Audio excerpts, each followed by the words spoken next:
So, we all know that some genres of games come and go and fade in and out of popularity.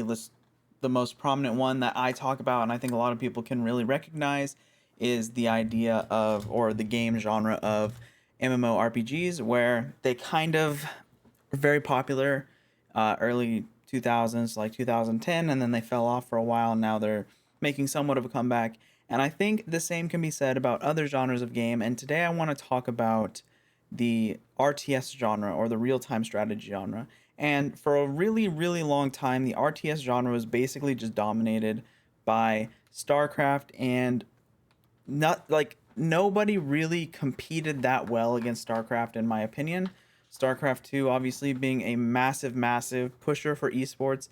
Most people consider it the first esport, although you could argue, there was arcade combat games and stuff like that were esports before, but StarCraft really pushed esports into a kind of mainstream light, at least in South Korea, and probably also arguably in Western cultures such as the United States. And I think that we're actually seeing what could be a somewhat renaissance of RTS. I don't think RTS will ever be as popular as it was, and there's a massive reason for that, and it's because of how steep and hard the learning curve is for a lot of people. It's not very viewer friendly, where something like League of Legends is. Like, you don't have to know that much about the game to kind of watch and understand what's happening. But for StarCraft, you to even begin to understand, or any RTS really, you have to know so much about the game. It's absurd. And I think that's the real limiting factor, is the how hard it is for just a random person to view and get into the game. But that being said, I think that we have a pretty strong argument for the time being right for RTS, or at least one title within the RTS genre, to become pretty big and, become very pushing in this genre's popularity. So obviously that's going to be Age of Empires 4, which released earlier at the end of October, so like 3 or 4 days ago. And I haven't played it that much. I've been pretty busy, but I think it's a really, really good game. I think if you enjoyed RTS, if you ever enjoyed StarCraft or any of that kind of stuff, you should go give it a try.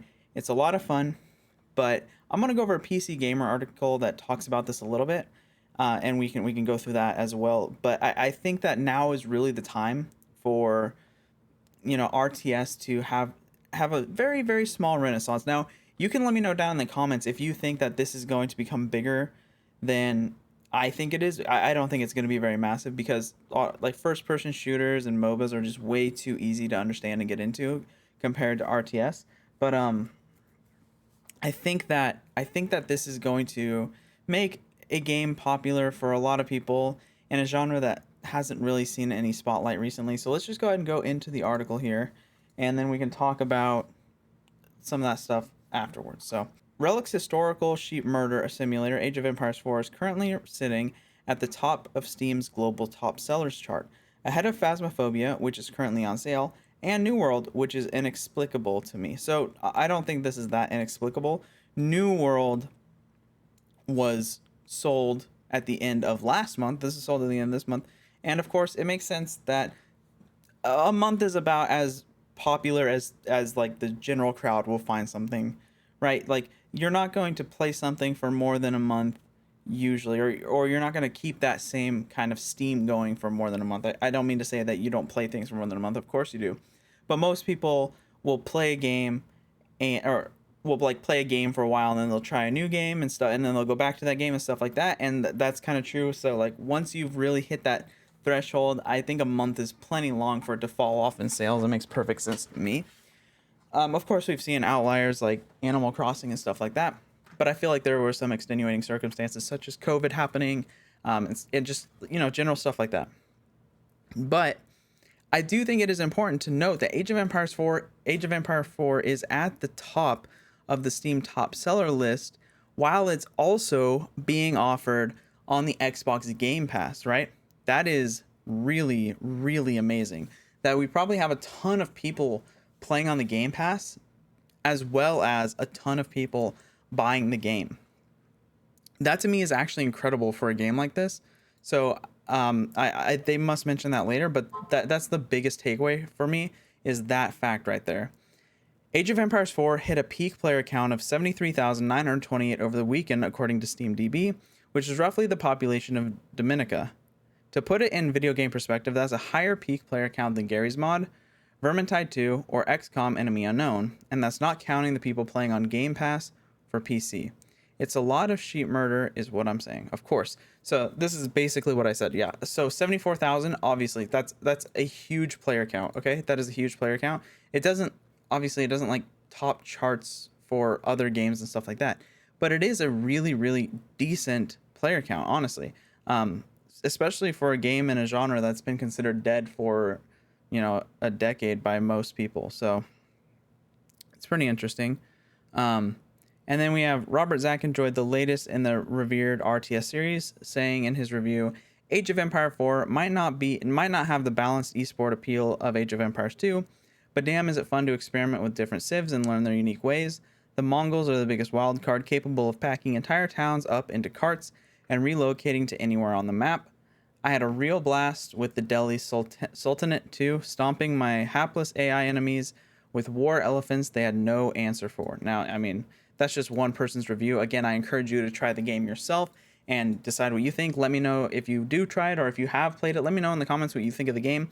Again, I think it's a really awesome game. I agree that it's not quite as balanced as Age of Empires 2, though I didn't really play Age of Empires 2 that much. It's not really as balanced as like StarCraft, obviously, but I don't know if it necessarily needs to have that esport appeal. I don't think it does. I think it's just a fun game for RTS enjoyers to play in their leisure. That's kind of how I feel, and I hope that they might do this because it's just a really common monetization thing. But I hope that they don't monetize it in the way that we see other games kind of do, where they just like Civ, for example, they just send out packs of different civilizations, and obviously, but they just sell packs every couple months or every like 6 months or whatever, and it just becomes too much for one person to really pay for. Over a long period of time, it's probably fine, but if you're just getting into the game, it's like really daunting.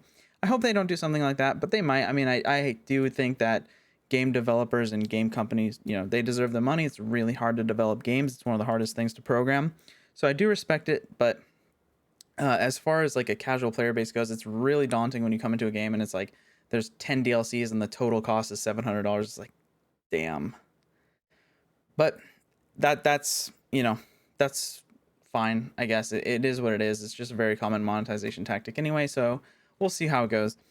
Is it time for RTS genre to make its long-awaited comeback? As I talked about at the beginning of this video, I don't think it's going to make a comeback. Like, RTS back in the day was like the top of esports. It was the game of games, right? Well, I guess you had like other games that were more popular, like World of Warcraft and stuff. But regardless, I don't even know if World of Warcraft was more popular, actually. But it doesn't matter. I don't think it's ever going to reach that peak, especially in a world where you have so many esports now, like CSGO, Valorant, League of Legends, Dota 2. Like, there's so many esports that kind of just dominate this world right now, and I don't think that it'll push to the top of like competitiveness or push to the top of popularity, but I think it'll be up there in terms of RTS players and probably even new players. I think it's a really good standing, and as I mentioned, a renaissance of sorts for the genre.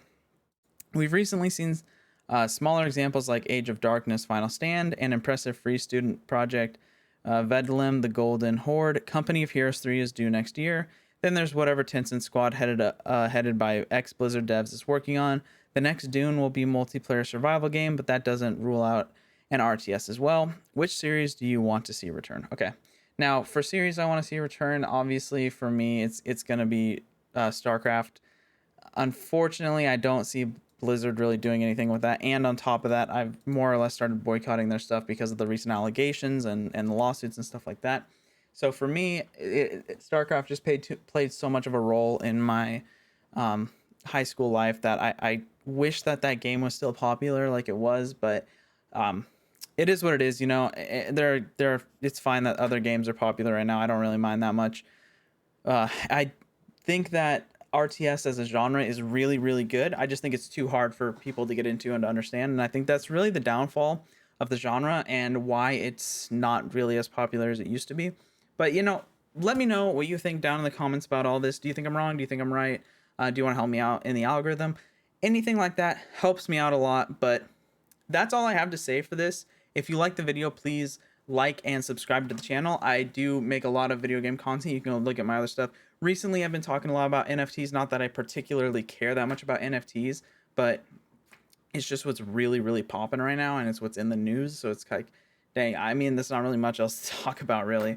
Um, but I love to talk about video games things. So if you have some ideas or some topics or some articles that you think would be interesting or that you want my opinion on, let me know. Link it down in the comments, or you can email me. I have my email on my video or on my YouTube page. But yeah, thank you so much for watching.